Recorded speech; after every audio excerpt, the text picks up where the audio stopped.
In this video, we're going to talk about my EDC, or everyday carry equipment or items. So let's get into it.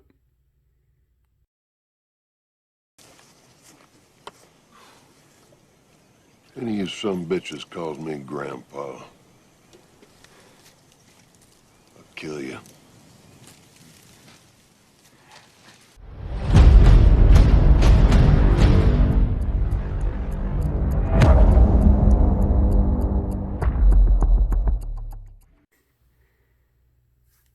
Welcome back to 556 Media. Thank you for joining another video. As I said, this one is about my EDC, or everyday carry.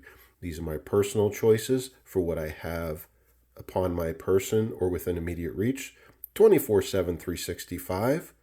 Let's go into each item and get this video done.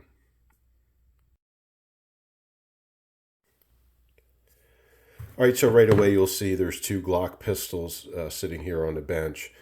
This is a Glock 30 SF. It's a 45 caliber ACP. It does have a short rail, so I do have a tack light on it. This is a Glock 26 9mm. I know this is going to come up, so I'll answer it because it is part of the EDC question. What type of holster do you use? Well, quite simple. I've used this holster system for many years, going on nearly 2 decades, I guess. Yeah, about 2 decades. This is the Blackhawk CQC. I do use it in the paddle configuration because it's sound, nearly rigid construction. Yes, you can switch it out for a belt loop type system on the back. I do not prefer that. All right, let's get real simple about it. EDC, what does it mean? Everyday carry. So what do you carry with you all the time? Well, cell phone. So there's a cell phone that I'll carry. Obviously, I'm doing a Jedi mind trick on you because this is an older cell phone of mine. I'm actually using my current cell phone to make this video. So a cell phone, because you need to have a means of communication with the outside world, right? Family, friends, 911, things like that. So yeah, a cell phone, always important. Have that with you all the time. Up next on the list, man, you better have a blade. You better have some type of cutting instrument, whether it's for self-defense or utilitarian purposes. You got to open a box, an envelope, something like that, or cut somebody open to defend yourself. You need a blade. As you can see, this is a Schrade. It does have the pocket clip.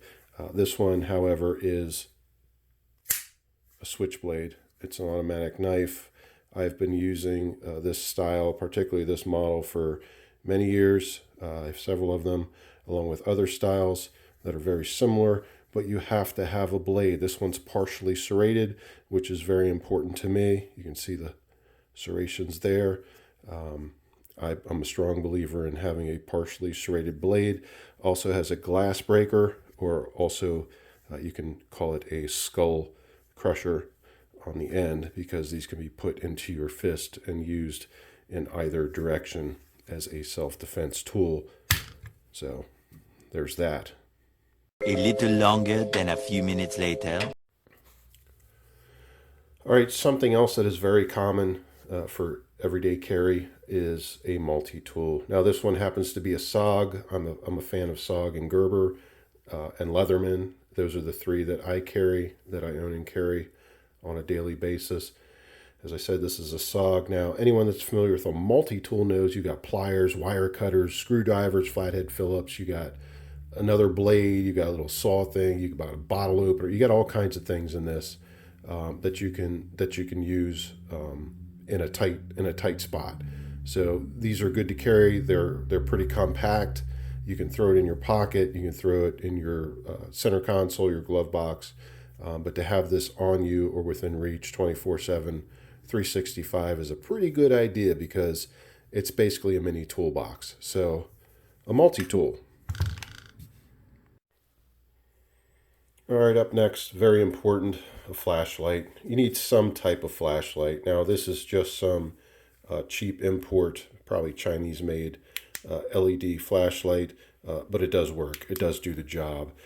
You should have a flashlight with you at all times, daytime, nighttime, Saturdays too, because you could find yourself in a dark spot, a dark room, a dark place in the middle of the day. And to have some type of light is always good. Now, my preference is to have something like this.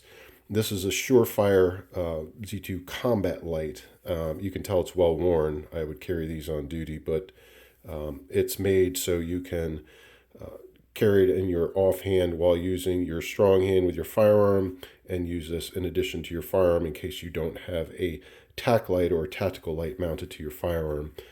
So it's great on its own, or great to use in combination with a firearm. So those are the two types of flashlights I have in part of my EDC.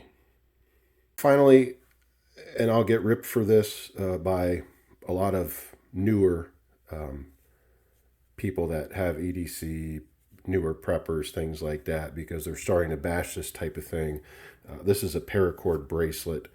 The only reason why I have these, and I carry them now, even I hike daily, put them in my vehicles, things like that.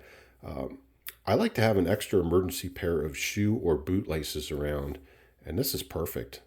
So I can not even worry about having to build a shelter or fishing line or snares or anything like that, because I have other things to do it.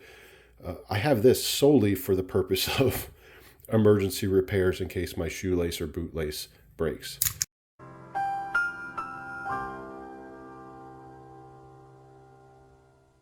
All right, so there you have it. Across the board, that's my everyday carry. Seems like a lot. I'm generally not carrying two pistols at the same time, things like that. I'm not always having handcuffs upon my person, but they are within a reasonable reach of me. I'm not carrying two flashlights on my person at all times. So you get the idea. EDC, everyday carry. And remember, a lot of these things are totally necessary, especially in these times. Tailor your everyday carry equipment items to yourself, to your own needs, but also know how they work and what to do with them should you need them. So that's it for me. Thanks for watching, liking, commenting, and subscribing, and I'll catch you on the next one.